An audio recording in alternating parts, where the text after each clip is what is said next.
Cricket অনিশ্চয়তার খেলা। কখন কোন দিন কোন টিম ভালো খেলবে কোনোটাই বলা যায় না। কোন প্লেয়ার কখন ফর্মে আসবে এবং কার অফ ফর্ম যাবে সেটাও কিন্তু বলা খুবই মুশকিল। ঠিক আজকে টাটা আইপিএল এর 2026 সালের 59তম ম্যাচে চেন্নাই বনাম লখনউ ঠিক সেরকমটাই দেখলাম আমরা। What a match! সত্যি অসাধারণ ম্যাচ। কিন্তু প্রত্যেকটা এলিমিনেট টিম উপরে যারা আছে টপ লেভেলের টিমকে যেন টেনে হিঁচড়ে নামানোর মতো একটা কাজ করছে। কালকেও ঠিক মুম্বাই একই কাজ করেছে, আজকে লখনউ সেম কাজ করছে। আজকে লখনউ চেন্নাই সুপার কিংসকে 7 উইকেটে হারিয়ে দিয়েছে। প্রথম লখনউ টসে জিতে চেন্নাই সুপার কিংসকে ব্যাটে পাঠায়।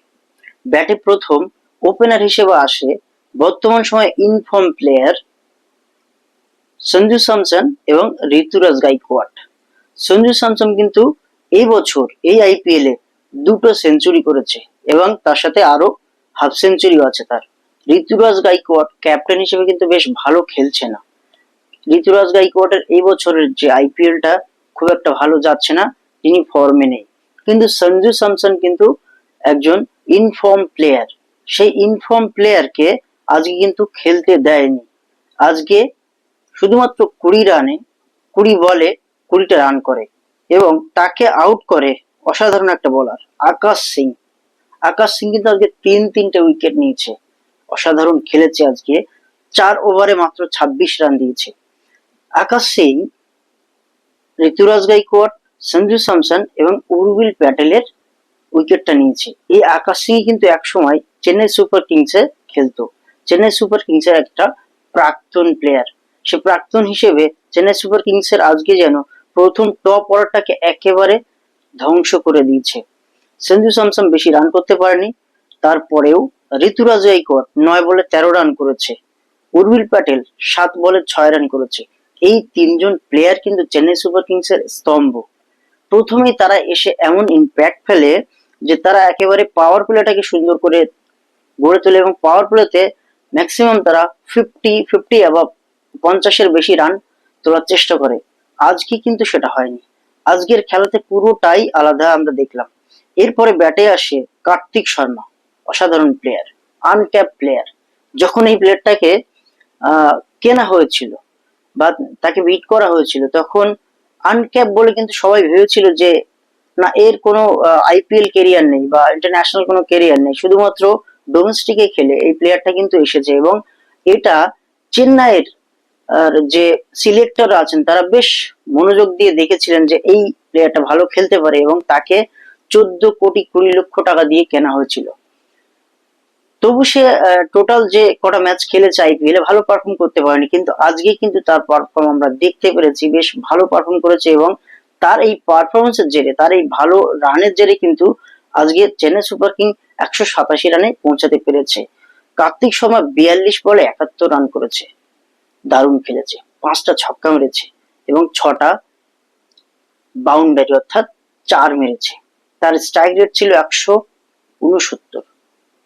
অসাধারণ খেলা আজকে কিন্তু কার্তিক শর্মা উপর দিয়েছে। এরপরে ডেওয়াল ব্রেভিস এসে বেশ ভালো খেলেছে, 16 বলে 25 রান করে। শিবম দুবে শেষের দিকে রানটা করেছে কিন্তু শিবম দুবে এবং প্রশান্ত বীর, ডেওয়াল ব্রেভিস, এরা 3জন মিলে বেশ ভালো একটা স্কোর দাঁড় করিয়েছিল কিন্তু। এই ক্ষেত্রে আমরা দেখব প্রশান্ত বীর 10 বলে 13 রান করে কিন্তু, এবং শিবম দুবে 16 বলে 32, 200 স্ট্রাইক রেট, 2টো ছক্কা এবং 3টে 4 মারে। এছাড়া সিএসকে এই যে ব্যাটিং, তাদেরকে ক্লবস করা এবং তাদেরকে রান করতে না দেওয়ার পিছনে এলএসজির যে বোলারদের প্রচুর হাত আছে বা তাদের যে অবদান আছে সেটা আমরা দেখে নেবো। এলএসজির যে বোলিং পারফরমেন্স তারা করেছে একবার একটু দেখে নিই। এলএসজিতে বল করেছিলেন মোহাম্মদ শামি, 4 ওভারে 41 রান দিয়ে একটা উইকেট নেয়। সে কিন্তু আজকে অনেক বেশি রান দিয়ে ফেলেছে, ইকোনমি 10-এর উপরে আছে। আকাশ সিং, যার কথা না বললেই নয়, আজকে ম্যাচে কিন্তু সে যথেষ্ট ভালো খেলেছে এবং 3টে মূল্যবান উইকেট নিয়েছে বলেই রানটা কিন্তু এত কমে আছে, না হলে রান কিন্তু আজকে 200-র উপরে চলে যাওয়ার সম্ভাবনা ছিল। আকাশ সিং 4 ওভারে 26 রান দিয়ে 3 উইকেট নিয়েছে। তার ইকোনমি 6.5। প্রিন্স যাদব 4 ওভারে 49 রান দিয়েছে, সে কিন্তু একটা উইকেট পায়নি। আজই কিন্তু বেশ দামি হয়ে গেছে কিন্তু এটা। তার ইকোনমি আছে 12.25। মায়াঙ্ক যাদব 4 ওভারে 26 রান দিয়েছে, তার ইকোনমি 6.5। শাহবাজ আহমেদ 4 ওভারে 45 রান দিয়ে 1 উইকেট নিয়েছে। আজকে বোলিং কন্ডিশন যদি দেখি এলএসজি, তাহলে আকাশ সিং কিন্তু ভালো ইম্প্যাক্ট ফেলেছে আজকে। সিএসকে এর 187 রান করেছে 5 উইকেট হারিয়ে 20 ওভারে। এলএসজি যখন ব্যাটে আসে তখন আমরা দেখবো এলএসজি মিচেল মার্শ অসাধারণ প্লেয়ার। মিচেল মার্শ যেন আজকে জ্বলে উঠেছে। আজকে কিন্তু সেঞ্চুরি থেকে সে হালকা পিছিয়ে আছে 10 রানের জন্য, কিন্তু 38 বলে 90 রান করা, 236 তার স্ট্রাইক রেট, 7টা ছক্কা 9টা চার। এই যেন অন্যরকম মিচেল মার্শ, তার যেন ফর্মে আবার ফিরে এসেছে। ঠিক যেমন গত সিজনে আমরা দেখেছিলাম, এই সিজনের প্রথম কয়েকটা ম্যাচ আমরা দেখেছি সে বেশ ভালো খেলেছে, কিন্তু আজকে সেই পারফরমেন্সটা কিন্তু আবার বেরিয়ে এসেছে। মিচেল মার্শের এই যে রান তাড়া করা, 38 বলে 90 রান, এবং পাওয়ার প্লেতে বেশ ইম্প্যাক্ট ফেলা, পাওয়ার প্লেতে ঠিকঠাক রান করার সুযোগ, পাওয়ার প্লে যে 30 গজের বাইরে মাত্র দুটো প্লেয়ার থাকে সেই যে সুযোগটা নেওয়া, এটা কিন্তু খুব ইম্পর্টেন্ট আইপিএল এর মতো টি-20 লিগে। তো সেই সুযোগটা কিন্তু মিচেল মার্শ আজকে নিয়েছে। তার সাথে সঙ্গত দিয়েছে জশ ইংলিশ। জশ ইংলিশ ভালো পারেনি, সে 32 বলে 36 রান করেছে। এরপর আসে নিকোলাস পুরান। নিকোলাস পুরানের কিন্তু সময়টা বেশ ভালো যাচ্ছে না, সে কিন্তু অফ ফর্মে আছে। তাকে আমরা পাওয়ার হিটিং হিসেবে জানি, কিন্তু পাওয়ার যে ছক্কা চার যে মারার জন্য পাওয়ার প্লেতে বা পাওয়ার হিটিং এর জন্য কিন্তু আমরা নিকোলাস পুরানকে জানি। এখন সে হয়তো ইন্টারন্যাশনাল ক্যারিয়ার থেকে বিরতি নিয়েছে, সে ইন্টারন্যাশনাল খেলবে না তার দলের হয়ে, ওয়েস্ট ইন্ডিজের হলে, তবু সে লিগ গুলো খেলবে। যে লিগ গুলো আছে, বা ডোমেস্টিক হোক বা ইন্টারন্যাশনাল যে লিগ গুলো আছে, সেই লিগ গুলো সে খেলছে। এলএসজি ঠিক গত বছরে ভালো পারফর্ম করেছে নিকোলাস পুরান, এই বছর অতটা পারফরমেন্স করতে পারছে না, তবু আজকের ম্যাচটাতে দারুণ পারফরমেন্স করেছে। 17 বলে 32 রান করেছে। আব্দুল সামাদ 3 বলে 7 রান, এসেই প্রথম মারা শুরু করেছিলেন, কিন্তু তাকে জনসন আউট করে দেন। এরপর আসে মুকুল চৌধুরী, 10 বলে 13 রান।